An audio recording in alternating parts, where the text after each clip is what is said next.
আপনারা জানেন যে ঈদের কর্মকর্তা যাত্রীদের সুবিধার্থে আমরা ঈদ অগ্রিম টিকিট বিক্রয় করেছি আজকে যাত্রার দ্বিতীয় দিন। তো আজকে আমরা দেখছেন তিন স্তর বিশিষ্ট চেকিং সিস্টেম রাখছি, যাতে বিনা টিকিটে যাত্রীরা মানে ভ্রমণ করতে না পারে। তো আমরা আসলে বিনা টিকিট যাত্রীরা যাতে ভ্রমণ না করে সেই ব্যাপারে নিরুৎসাহিত করছি, যাতে তারা টিকিট নাই, তারা স্টেশন ঢোকার কোনো প্রয়োজন নাই। তা আমরা সেইভাবেই চেকিংয়ের লক্ষ্যে প্রতিটা যাত্রীদের টিকিট চেক করে করে আমরা প্রবেশ করাচ্ছি। টিকিট জনপ্রতি একটা করে দিচ্ছে, এর জন্য আমরা তিনজন তিন দিকে সিরিয়ালে দাঁড়াইছি। এক একজনকে একটা করে দিচ্ছে, একের অধিক দিলে হয়তো স্টার্টিং টিকিট দিচ্ছে আর কি। না, সিরিয়াল সব সুন্দর করে দিচ্ছে টিকিট, এখানে কোনো ঝামেলা হচ্ছে না। না, তো ঢাকাতে জব করি। হ্যাঁ, ঈদের ছুটিতে বাড়িতে যাচ্ছি, ব্রাহ্মণবাড়িয়া। না, আমার সঙ্গে আমার ভাই আছে, মামা আছে, আমার বড় ভাই আছে।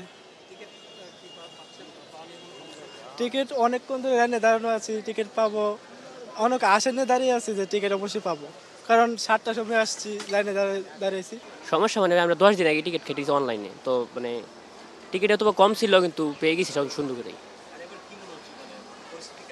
পরিস্থিতি আগের তুলনায় ভালোই আছে, যেহেতু মানে একটু অবস্থা একটু ভালো আছে আগের তুলনায়।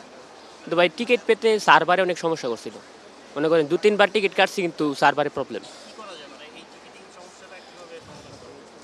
যদি সার্ভারটা একটু উন্নত করা হতো তাহলে তো একটা ব্যবস্থা হতো। আমি ছোটো করে ব্যবসা করি, দেশের বাইরে যাচ্ছি। জি জি, ঈদের জন্যই তো যাচ্ছি।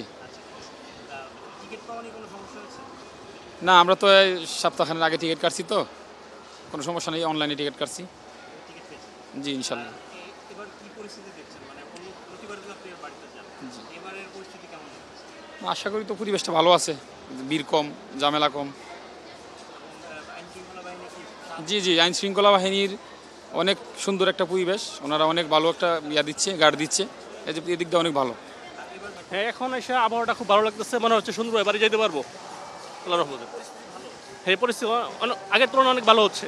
হ্যাঁ, ঝামেলা কম, ঝামেলাহীনভাবে স্টেশনে ঢুকলাম, বাকিটা এখন দেখা যাক কী হয় আর কি। টিকিটের সিস্টেমটা আর একটু উন্নত হলে ভালো হতো, কারণ এভাবে যা হচ্ছে আমরা মুহূর্তের মধ্যে টিকিট পাচ্ছি না। আমরা অনলাইনে ঢুকতেছি, দেখি সব টিকিট ব্লক। মানুষটা কারা নিচ্ছে এত সময়ের মধ্যে, কীভাবে এটা হয়, এটা আমার কাছে অসম্ভব মনে হচ্ছে। এখানে কোনো একটা গাফলা আছে নিশ্চয়ই, কর্তৃপক্ষের ব্যাপারে একটু সচেতন হওয়া দরকার বিষয়টা নিয়ে।